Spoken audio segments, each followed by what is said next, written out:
na matatu kuma kaunti-ini ya Githii riu mareenda gavana wa kaunti ino simba arati kuingiriria undu uyu na guteithiriria gutuithania njatukano ino kuona matiamukirite micaara yao gwa kahiinda ka mieri 14.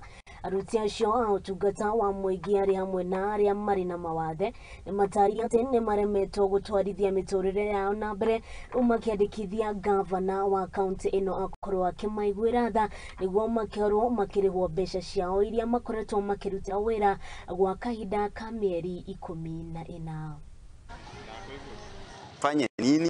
Mimi as a disabled, mimi na demand my money for 14 months. Tumejaribu kufikia gavana, tumeongea kwa uzuri. Gavana unajua, he has a very sweet tongue. Tumejaribu, lakini kufikia saa hii sasa, we want him to come.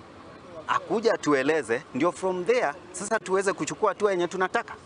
Hiyo ndio tunataka, akuja atueleze. Kama hatuko, atueleze hatuko. So I was employed on August last year.